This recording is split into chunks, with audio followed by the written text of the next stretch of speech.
I hope you're having a great day. Well, today I want to talk about a very sensitive subject, cancer. And before we start that, I understand there are a lot of people out there who have lost loved ones, seen their loved ones suffer and go through cancer. And when things like this happen, to people who are perfectly healthy or unhealthy and they develop diseases, what happens is we go through a lot of hatred, we develop this anger, with the loss that we experience and all of that stuff. So I understand there are people out there who are hurt. There are people out there who are going through the disease right now.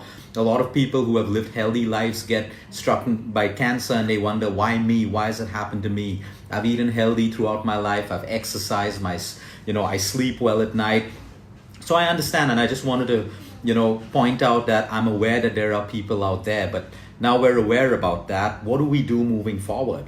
You see, the human mind, it's very easy for us to accept that things are getting from bad to worse, but acceptance isn't just the answer.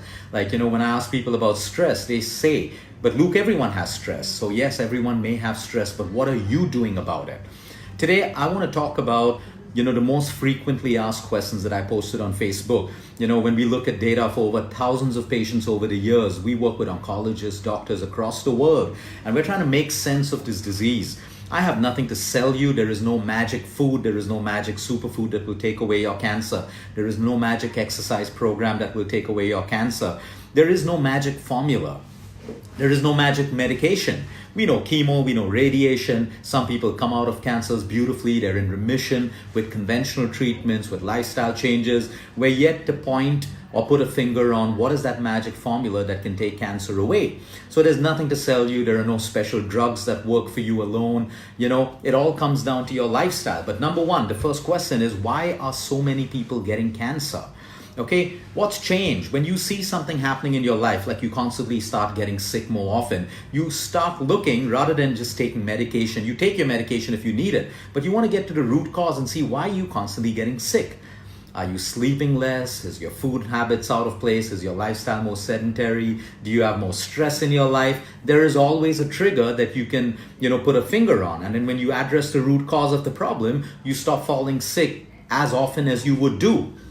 So I had a question yesterday when I posted this on Facebook where people said, Luke, there's something called destiny. Yes, there is something called destiny for all of us. All of us have our destinies written for us, but it doesn't mean that we don't do anything about it. So it's very easy to say that if I'm destined to get cancer, I'm going to get it. But that prevents us. Yes, you are right. If you are destined to get it, you will get it. If you are destined to suffer, you will suffer. But it doesn't stop us from doing things that can prevent that from happening. So we may not be able to challenge destiny, but at the same time, we don't want to use destiny as this kind of justification that we shouldn't open our minds and not put an effort and discipline in changing our lifestyles or doing things differently that can prevent the onset of a cancer or possibly help us recover from our cancer. So these are little things that, we start looking at leaning on when we're going through a rough phase in our life. We say, oh, everyone gets it. Everyone's getting it, and we don't end up doing anything about it because we accept it too easily. So the first question I get is, why are so many people getting cancer? Look around you. What's changed? The environment has changed. The quality of our food has changed. Most importantly, our lifestyles have changed. There are a lot of people who say we get cancer because of pesticides in food. We're getting cancer because of pollution. Yes, absolutely. We need to understand upfront that cancer is a multifactorial disease, which means there are many things that cause cancer. But what we need to understand is most of us are eating the same food that everyone does. We're breathing the same air. We're drinking the same kind of water. Okay? Then all of us should be getting cancer. Yes, pesticides have the ability to damage the DNA of our cells and begin mutations and cancers. But what is the mechanism that prevents people from getting cancer? It is your immune system. If you have a strong immune system, and your body is healthy, your liver, your kidney, these are detoxification organs in the human body. It is able to push out most of the toxins that we are getting into our system through the air that we breathe and the food that we eat. Okay, like I said, we're all breathing the same air. Then if bad polluted air causes lung cancer, everyone should have lung cancer. But no, unfortunately, the people who have weaker immune systems contract it. People who are unable to detoxify the toxins that they're breathing in will possibly get it. So why are we getting cancer today? Because our lifestyles have changed. Yes, there are genetic cancers as well. there are some powerful genetic cancers that no matter how healthy you are or what you do, you may get that cancer. But we also have to look at the data and what science talks about. Maybe 5 to 7% or percent of most cancers are genetic, highly genetic. What about the balance 92 to 93%? Most of them today are termed as lifestyle-induced cancers, which means a poor lifestyle over time has caused these cancers, which also means that if we have a good lifestyle or we change our lifestyles from poor to healthy, there is a chance that we can have control over the situation. Now, I'm not here to say that I have a formula for you to 100% prevent cancer. I'm not here to say I have a 100% recovery plan for you as well. But when we look at two kinds of people where the cancer just takes them away, 2 months, 4 months, 6 months, aggressive, some people over 2 to 3 years. And then I look at people who come with aggressive cancers. And today they're living cancer-free for the 5th year, the 6th, the 7th, and the 10th. What is the difference between these people? And if we start trying to do the things that those people who are now in remission for 10 years are doing differently from you, the other group has a potential and possibility to start doing new things that may just help them overcome the disease or prevent it. I'm not here to make a false promise to you or give you false hopes. Okay, I move on to my next question. Why are so many people dying of cancer when there is so much medical treatment available? It's true, we need medical treatment. We need doctors, we need conventional treatments, we need chemo, we need radiation, we need all of that. That is integrative medicine. It's not alternative where you say, don't take the conventional medicine and only do this. That's a personal choice between people. But the problem is, it's a very valid question. We have more hospitals, we have more doctors, we have new drugs. Why are people still dying? Because number one, we need to understand that conventional treatment treats a symptom. So you get a symptom, you treat it. When you treat a symptom, you only suppress it. What we're missing in the entire model is addressing the root cause. So now let's say someone's got a cancer because over the years they've had very poor gut health, they've had constant constipation, acidity, and a low immune system. You can keep doing chemo and radiation, but if you don't focus on rebuilding your immune system, the cancer is going to come back over and over and over again. So currently, the medical system looks at your symptom, they give you chemo, radiation, whatever your doctor advises you in the best interest for you. But you must still address the root cause of the problem. Today, we have so many patients and survivors who come back and say, Luke, we know we got the cancer because of the amount of emotional stress we've had over the years. We all know stress causes a reduction in your immune system. And if you have a weak immune system, anyone can get cancer. Okay, so again, what we're missing is we have become too symptomatic in our treatments. We treat a symptom. We get a fever, we take a tablet, we break the fever's gone. It comes back again because we've not addressed the root cause of the fever. Maybe you're overworked, maybe you're overstressed, maybe you're sleep deprived. When you fix that, you don't get the fever over and over again. Acidity. You take an antacid every time you get acidic, you're only relieving the symptom, but you're still acidic. And every time you get acidic, you take more and more medication to the point where you have ulcers, you have damage in your system, you have gut problems, bloating, acidity. But if you say, why am I getting acidity? Is it the gaps I keep between my meals? Is it the kind of spices I eat? Is my lifestyle? Is it my overeating, eating too quickly? Then you address the root cause of the problem, and guess what? You don't get acidic anymore. So the problem today with cancer is we are not addressing the root causes. And most people say that we don't know why the cancer came. But when you diagnose, you will find, and you will know at some point in most cases why you got the cancer. You know, we always ask people in the diagnosis what was going on in your life 1 year to 2 years before you got the cancer. Because if you get cancer today, it's already been happening in your system 6 months ago, 6 months before, or 1 month, 1 year, or even 2 years. So then you go back into that lifestyle and see how was their eating habits, their stress, their sleep, their exercise. And you always find a clue as to what could have caused the disease. Of course, if it's highly genetic, it's different. But let's talk about genetics right now. Because a lot of people say, oh, my parents had breast cancer, which means I may get it right now. And then they don't accept the fact that there is something to do that they can prevent it. Why is it called epigenetics? Okay, epi means environment, genes. Your genes that cause your cancer or prevent you from getting cancer is controlled by the environment. Epigenetics. In Greek, epi is environment. This clearly means, and scientists all know, that your genes are influenced by your environment. Number one, let's understand what is cancer. Think of a cell. Your cell has a nuclei and a gene, the DNA of your cell. When that DNA gets corrupted, Okay, you have miscommunication. Now let's understand, how does your liver grow, your brain, your kidney from the time you're an infant? Your cells keep multiplying, they grow, it grows you a liver. It stops multiplying once the liver is grown. The same thing with your kidney, the same thing with your brain. Your cells have the ability to stop multiplying and stop growth. That is a perfectly healthy body. In cancer, the DNA is affected and the cells go on multiplying. They don't have the self-regulatory mechanism called cell apoptosis, basically to kill the cell if it has become a rogue cell. So if the DNA is corrupted and it's going to go on multiplying, usually the cells have a self-destructive mechanism called apoptosis where it can kill that cell. And that's your immune system working for you.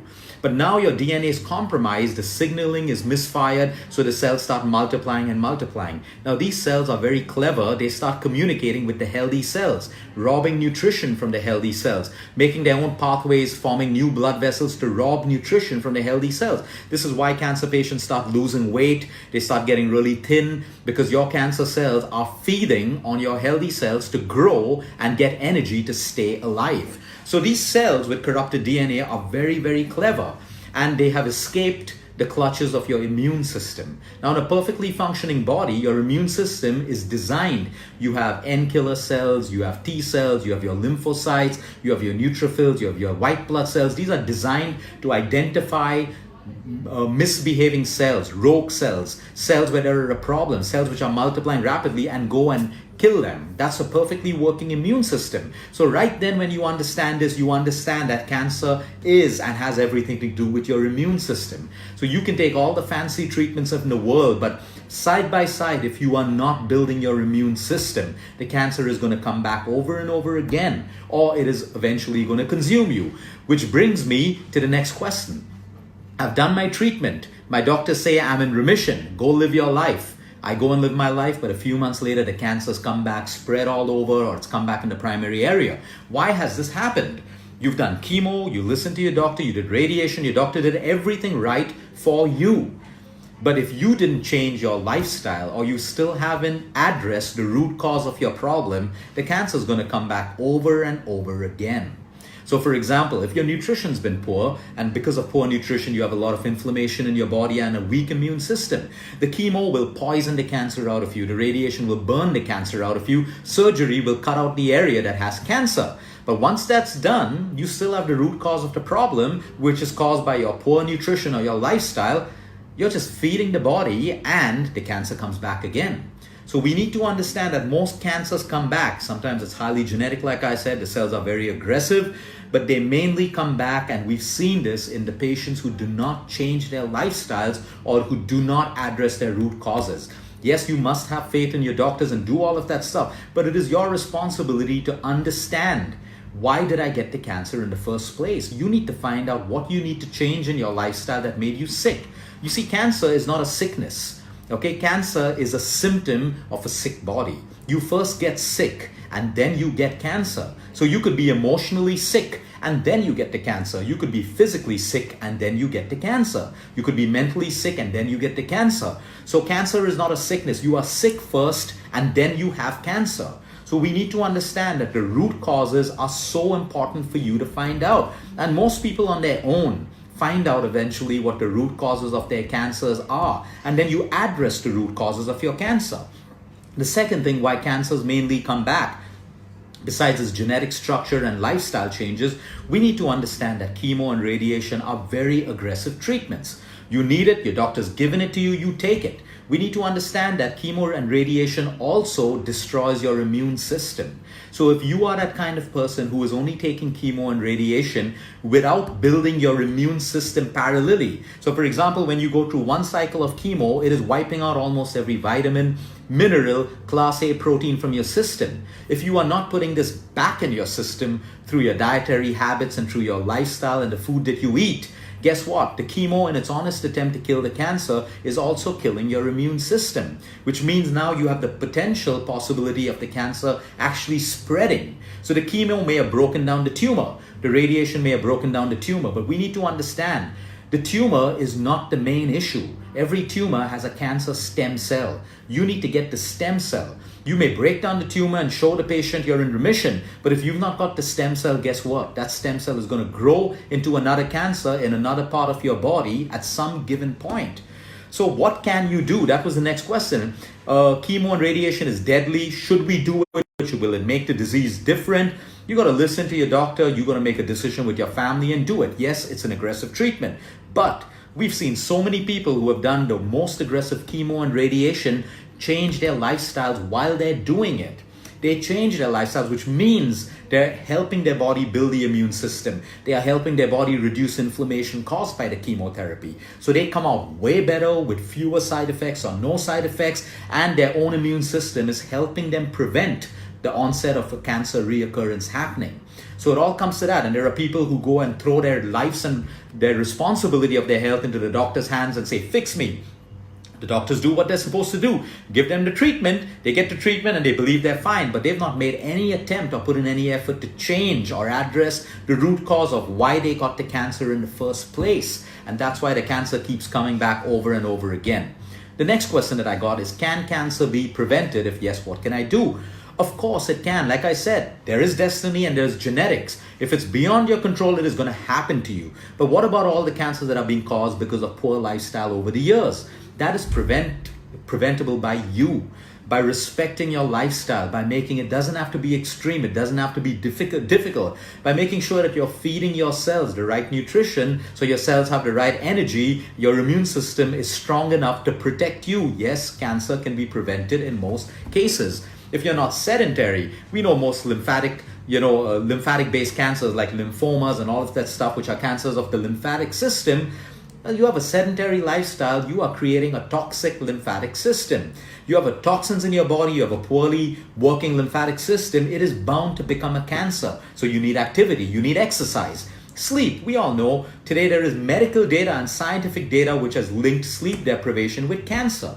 When we sleep well, we produce melatonin. Melatonin is an anti-cancer vaccine. Its job is to roam around your body while you're sleeping, identify cells which are proliferating, cancer cells, inflammation, and inform the immune system to take care of it. But if we're sleep deprived, we don't have melatonin to do that job for me. And today there is scientific evidence, tests done on human beings, not rats and not mice, showing how sleep deprivation plays an important role in causing cancer and preventing the healing of cancer.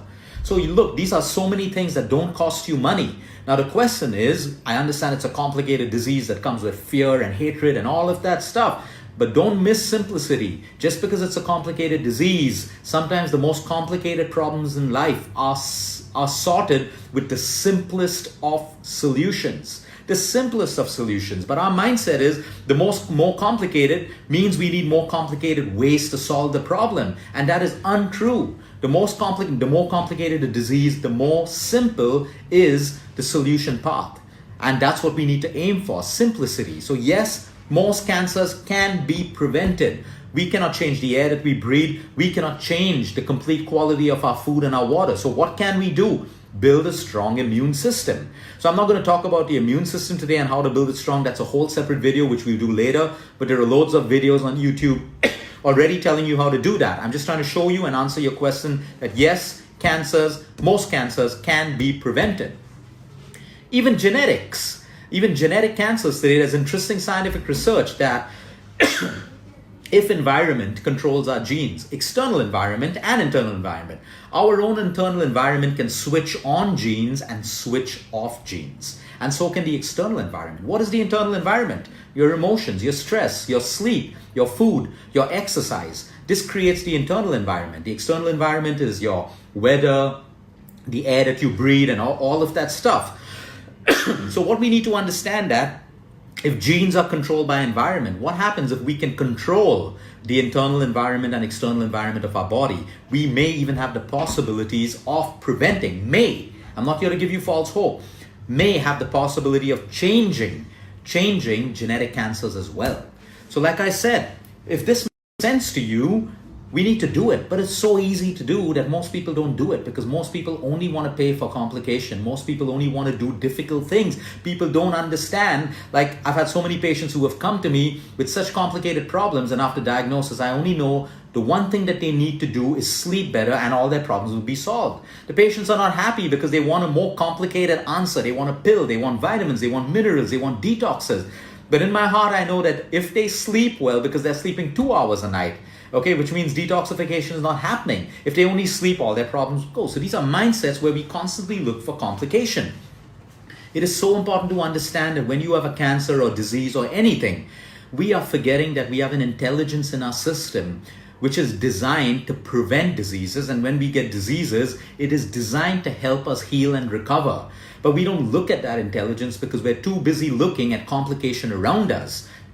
Now, if we harness the intelligence of the human body, and most of our cancer survivors who are living beautiful lives today have realized, let me harness the intelligence of my own body because I know it's there. It's been compromised. It's been compromised by heavy drugs, poor lifestyle, sleep deprivation, sedentary lifestyle. What if I'm able to give my body the platform it needs to use its own intelligence to heal me?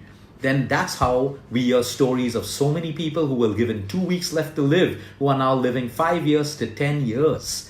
My next question, can I prevent my cancer from coming back? Yes, you can. If you got it out of your system the first time, you can prevent it the second time. Most cancers by changing your lifestyle, by keeping your immune system strong, by keeping your inflammation low, by exercising, by eating well, by sleeping well, and by keeping your stress at the lowest levels possible. You give your body the platform for it to protect you, to use that intelligence. There are so many people who beat their cancer and are in remission for years after. What did they do to achieve this? The attitude of a patient going through cancer is the most important thing. You can have the best doctor, you can have the best nutritionist, you can have the best yoga teacher, the best personal trainer, but if you have the wrong attitude, the disease will consume you. Because finally, your attitude decides everything. Will I heal? Am I going to heal? Am I going to fight this? Or I'm going to die now? All of this is going to happen. By far, when we look at survivors, and these survivor videos are everywhere, you should look for cancer survivor stories and understand what they are doing differently from you. So when I pull out the data of survivors over the years, they have made lifestyle changes, like simple things, gotten out of toxic relationships, if they were in that. They've got better sleep. They're eating better. They're not doing any fad diet programs, only eating raw food and, difficult stuff. No, they've gotten back to simple, nutritious food that suits their body. They've gotten a little more activity, nothing extreme, walking, yoga, a little bit of weight training, and they've changed their attitude towards life. They've learned to accept, they've learned to let go, so they've not allowed stress to destroy their immune system, which is, you need to understand right now, you cannot have cancer in your body if your immune system is strong. If your immune system is compromised, you are vulnerable to getting cancer. It's as simple as that. So now we should put all our focus in building the immune system. What builds an immune system? Food, exercise, sleep, and keeping your stress levels low. There is no superfood that's going to build your immune system overnight. Like I said, there is no magic drug or magic pill that's going to help you with this. It all comes down to your lifestyle. So for all the people out there who have given up and have accepted their fate and all of that stuff, I'm not here to give you false hopes. I'm here to say, study the lives and stories of people who were given 1 week to live, 2 weeks to live, 1 month to live, and today they're living 5 and 10 years. There are not hundreds of them. There are thousands and thousands of them around the globe. You should study them. You should go through their stories and see, what can I learn from them? Take the chemo and radiation, but if you think you can only depend on chemo and radiation to solve your cancer problem, I can tell you right now, you are highly mistaken, because that is only suppressing your symptom. Take it, you need it. But you must change your lifestyle and you must address the root cause of what has made you sick. And when you do that, you have every possibility to prevent the reoccurrence of cancer. You have a possibility to heal, and your doctors and you will be able to put your cancer in remission, and you have the possibilities to prevent the onset of a cancer. It's okay to fall sick. When we fall sick, our immune system gets stronger and stronger. But if we're constantly up to us to find out what are the root causes, why am I constantly falling sick over and over again? And we need to understand there'll be hatred, there'll be anger, but the sooner you can put that away, because when you stay in victim mode, a lot of cancer patients go through victim mode, and I understand. I think I would go through the same if I got cancer. Victim mode is normal for us, but the quicker you can get out of victim mode, the faster you are going to heal, because in victim mode, we basically get more stressed, which means we're impacting our immune system. We stop deciding that we can get better. A victim mode is a mechanism that we use to get pity, sympathy, or attention and all of that stuff. Get that. It's going to help you. But then you surround yourself with the right people, the right team. Okay, people who only encourage you, people who give you hope. See, hope is a great thing. There's false hope where people give you hope to sell you a product, to sell you a drug, to sell you a magic pill that will work. That's fraud. That's not hope. But hope, you must have hope. Everyone has hope. You have either hope in something working for you or not working for you. The people who lose hope are the people who die rapidly. I have to tell you that. The people who don't believe that they can get better will succumb to the cancer. Okay? You don't know. Most people don't want to believe they can get better because they're already scared of rejection. They're already scared of disappointment. What if I don't get better? Well, you worry about that later. But right now, you need to program your subconscious mind to get better right now. You lose nothing by trying. You're already agreeing to very toxic chemotherapy and radiation. So you might as well agree to something which is simple and that has worked for millions of people and that can work for you as well. So that's it when it comes to cancer. Like I said, we don't give up. I've seen people do the best things for cancer and still succumb to that cancer. I've seen people, who have made small changes with the most aggressive cancers and they're living 10 beautiful years today and counting. You could be one of them. We look at statistics. There's nothing wrong with statistics. 2% survival rate, and we make our decisions and stuff like that. Look at statistics if you want, but remember, statistics are a number. You are not a number. What if you're not in the 2%? What if you're not in the 10%? That's a possibility for you. That is hope for you. But if you don't believe, nothing else follows. And like I said, you can be angry. You need to understand the more anger you have in you, the more it is compromising your immunity, your liver, your healing, and everything else. So if anger is not going to get you anything, why be angry? There is no point being angry. So take counseling if you want, surround yourself with family and all of that stuff. Hatred has never solved a single problem in our world. It's not solved the disease. It's not solved the world problem. So why have hatred? If it's a feeling that you have, deal with it, process it, but remind yourself that it is not getting you anything. There are so many people with cancer out there. They suffer from something called the inability to forgive. They are holding on to grudges year after year, and they have no idea that that is destroying their immunity and their health. We have patients who have only been able to forgive, and they have started getting better. Now, a lot of people across the world don't believe that these things can work. Well, that's your belief and that's your mindset. If you're willing to make a change and explore, well, guess what? You may just get those benefits. But if you're not getting benefits in any other way, there's no point succumbing to what the system tells you. You still have to explore beyond and beyond and beyond. And everything that I'm telling you about right now doesn't cost you money.